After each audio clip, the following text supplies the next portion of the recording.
At sa pilit nilang pakikialam, sa pagpilit nilang pakikialam, gumagawa na sila ng, nag-iimbento na sila ng witnesses, nag-iimbento na sila ng Kaso. nakita niyo ba yung investigation sa House of Representatives? Nakita ninyo kung paano nila ginawa na magsalita si Garma, si Royina Garma, yung police na babae. Paano nila ginawa?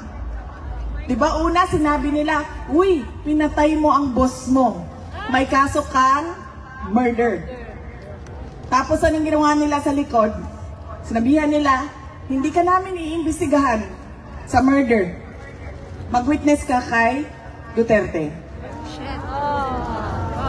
Saan ang investigasyon ngayon sa murder ng boss niya? Wala, di ba? Kasi yun ang kapalit. Ayun mga kababayan, muling pong binalikan ni VP Sara Duterte itong si Colonel Garma, no? Colonel Royina Garma.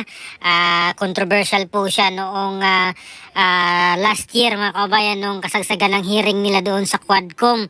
Kasi po ay kanya pong isiniwalat or yung kanyang mga sinasabi about doon sa reward system mga kababayan, no?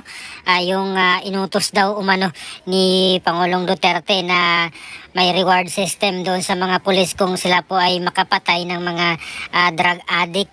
Ayan, so yun po yung isiniwalat niya mga kabayan, at bigla nga po siyang nawala, no?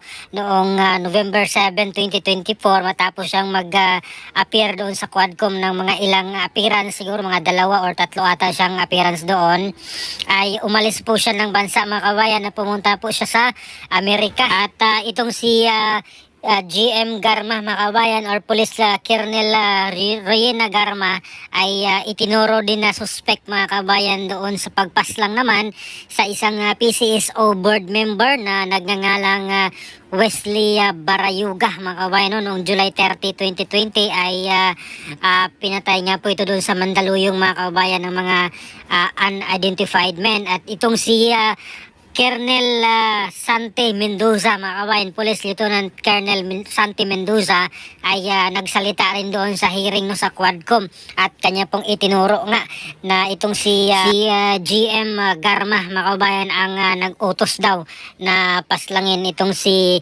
Wesley Barayuga. At mariing itinanggi naman din ito mga kabayan, no, ni Colonel Garma itong mga paratang sa kanya na siya daw po yung nag-utos para paslangin itong si Barayuga. At ewan ko, hanggang ngayon wala tayong balita kung ano pong nangyari dito sa kaso, no mga kababayan, at yung mga isiniwalat nga po ni Colonel Garma na mga reward system mga kababayan. At ito nga po sabi ni VP Sara ay gawa-gawa sila ng mga kwento, no, sa mga witnesses nila daw mga kababayan, para idiin nga po dito kay Pangulong Duterte mga kababayan. So panoorin natin mga kababayan ito pang mga ibang sinasabi pa ni VP Sara Duterte dito po sa kanyang or sa rally, no, sa Free Duterte rally doon po sa The Hague, Netherlands.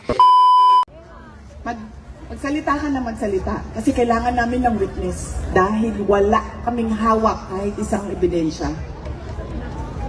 Hindi lang yan si Royina Garma, meron pang isa dyan na pinipilit nila na magsalita.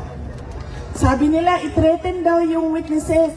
Ang tagal na alam ni Pangulong Duterte na pumapasok ang ICC sa Pilipinas.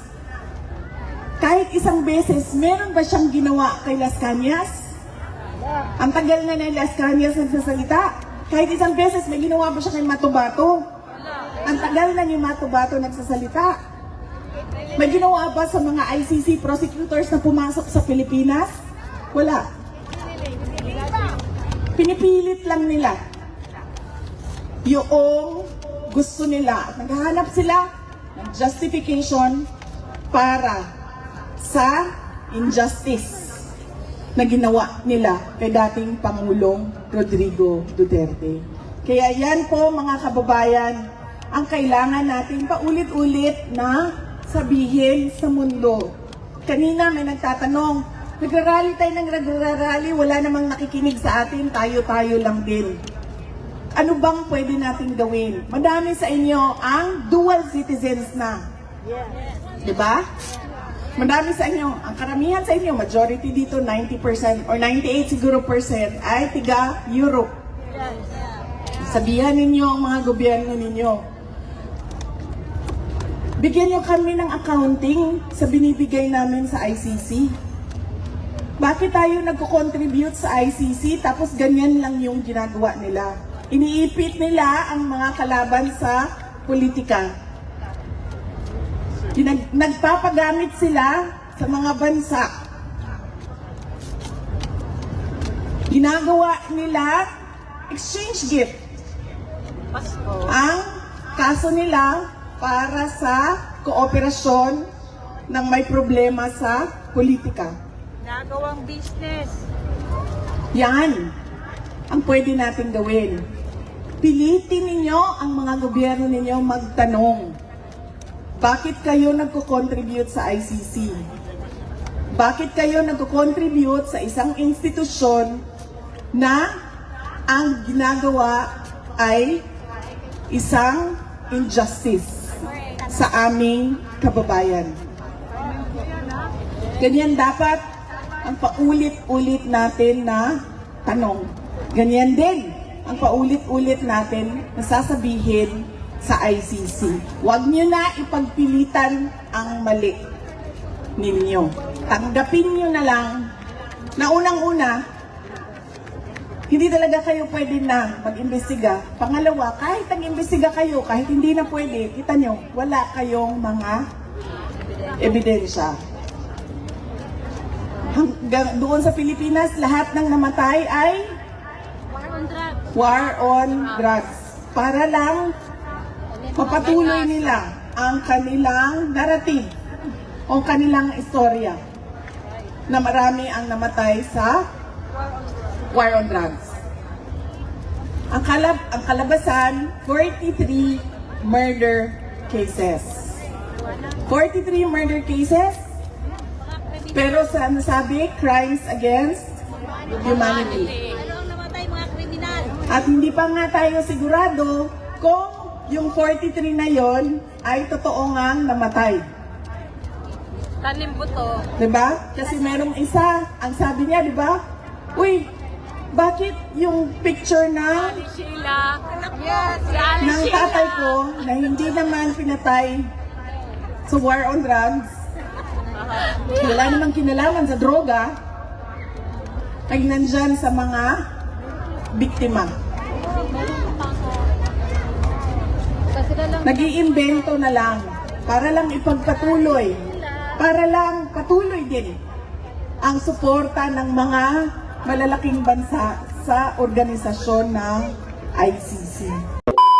Ayan, so nag-iimbento sila mga kababayan no, ng mga witnesses at mga kaso para idiin talaga si dating Pangulong Duterte dito po sa mga kaso na ito at para masali doon sa AJK daw mga kababayan. No? At ito nga po yung latest ngayon, yung missing sabungero mga kababayan na kung saan meron na pong sinasabi itong DOJ Secretary na si Secretary Boying Remulla na link mga kababayan or inililink dito po sa drug war mga kababayan itong mga nawawalang sabungero para idiin na yung may kasalanan dito ay si Pangulong Duterte pa rin mga kababayan. Although marami po ang nagsalita na po dito no na iba pang mga personalidad na talagang may posibilidad na ililink to sa drug war ni Pangulong Duterte at ito na nga mga kababayan nangyari na nga nililink na nga po ni DOJ Secretary Boying Remulla itong mga missing sabungero no dito sa drug war. At meron pa daw pong isang witness mga kababayan no, bukod kay Royina Garma na pilit po nilang inadawit itong si Pangulong Duterte mga kababayan at wala naman silang makukuhang ebidensya. At pati nga po itong kay Matubato at si Las Cañas na sobrang tagal na po ito nagsalita. Noon pa po ito mga kababayan, no? Itong pangalan ng Matubato at Las Cañas nagsalita na against dito kay Pangulong Duterte pero wala po silang solid na ebidensya talaga na malilink doon kay Pangulong Duterte dito sa mga AJK umano, no? Doon pa lang sa Davao, itong sinasabi nilang Davao Death Squad, mga kababayan, na marami daw pinapatay itong si Pangulong Duterte doon sa Davao. At panahon pa ni DOJ Secretary Laila De Lima, ito mga kababayan, no, na mga pag-imbestiga nila. At bago yan mga kababayan, naging DOJ Secretary si Congresswoman Laila De Lima, ay siya po yung hepe, no, ng CHR, mga kababayan, na kung saan pumunta rin po sila sa Davao noon.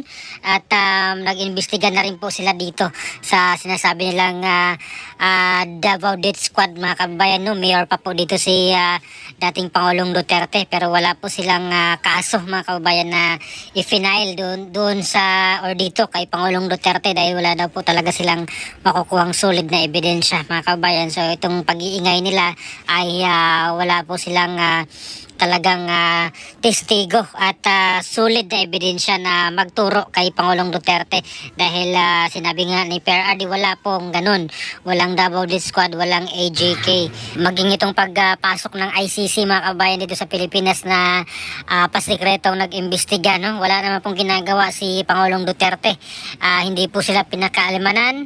At itong si Matubato at Las Cañas, matagal na po silang nagsalita, mga kabayan, noon pa, pero wala naman pong ginawang masama, no? Wala naman pong nangyari sa kanila. Walang ginawa si dating Pangulong Duterte laban sa kanila. Although alam naman natin na yung handler niya, si Trillanes, mga kabayan, at itong si Senator Risa, no, Ontiveros, sila po yung may hawak dito sa mga testigo na ito sa AJK, mga kababayan, no, di umano na ginawa ni Pangulong Duterte. Ayan, doon pa yan sa Davao hanggang ngayon, mga kababayan. So yung isa ay namatay na, no, si alias Bicoy, parang namatay nata doon sa Bicol, mga kababayan. So ito rin yung witness nila, or isa sa mga witness nila. At yung latest nga, itong sa kay alias Rene na nag-recant, no, nagsalita na binayaran lang daw umano siya ni Senator Risa Hontiveros, mga kababayan, para tumistigo laban dito kay Pastor Apollo Kibuloy at pagdawit dito kay Pangulong Duterte at kay BP Sara Duterte. Although idininay naman to, mga kababayan, no, ni Senator Risa Hontiveros na hindi totoo na binayaran siya, mga kababayan, at kusa daw po na nagsalita itong si alias Rene, kusang nag-reach out doon sa opisina nila. At yun nga, kinasuhan nga po niya itong si alias Rene at iba pang mga personalidad, mga kababayan, na nagpapakalat daw ng mga fake news. Ayan. So saan na kaya ngayon, mga kababayan, itong si Colonel Rowena Garma, no? Kasi noong kasagsagan ng hearing, medyo mabigat din yung kanyang mga paratang, yung kanyang affidavit na talagang sinasabi niyang may reward system na nagaganap, mga kababayan, pag once na meron pong mapatay daw na mga drug addict, no, or mga drug related na mga cases. At balita ko nasa US na nga to, at inalok nga po siya, mga kababayan, na maging state witness, no, ng DOJ. Ayan, so yun nga yung sinasabi ni Bibi Sara na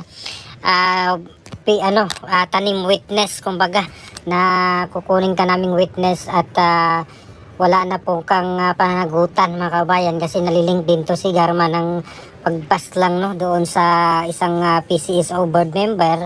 At kung magiging state witness siya, ay wala na po siyang kaso, mga kababayan. Yun yung sinasabi ni Bibi Sara na kapalit daw ng kanyang kaso.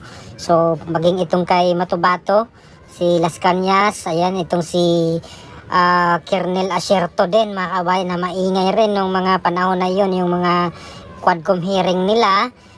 Nasa ibang bansa din to si Asierto, puro ano sila sa pagdiin talaga kay Pangulong Duterte, mga kababayan. Yung kay alias Picoy ay parang hindi po tumalab, no, yung testimonya niya, mga kababayan.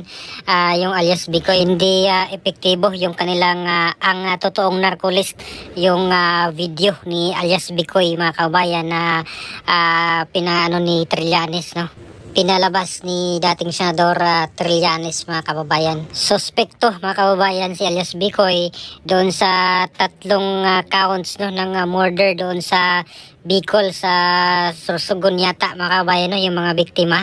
At itong si alias Bicoy or si Jomel De Leon Advincula, ito yung tinuturing or itinuturong suspect mga kababayan. At para po sa ating opinion mga kababayan ay noon pa man no, sa panahon ni Secretary DOJ Secretary Laila De Lima, na kung saan siya isa sa mga pinakamakapangyarihan ng panahon na iyon ay wala pong nagawa, wala pong kaso laban dito kay Pangulong Duterte. Hanggang ngayon ganito pa rin ang kanilang ginagawa, no? Talagang dinidiin pa rin nila si Pangulong Duterte mga kabayan dito po sa mga AJK na ito, no? Noon pa ito, hanggang ngayon wala pa mga kabayan, at hanggang nakarating na nga po dito sa ICC, or dinala na nga po nila si Pangulong Duterte doon sa ICC.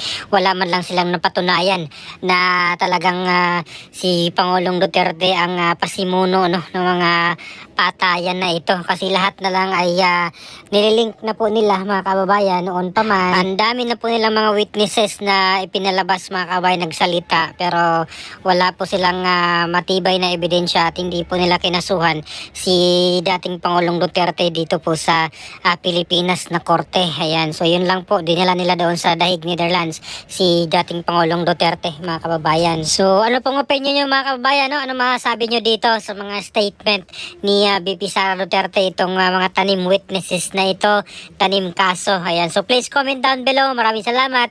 God bless po sa ating lahat.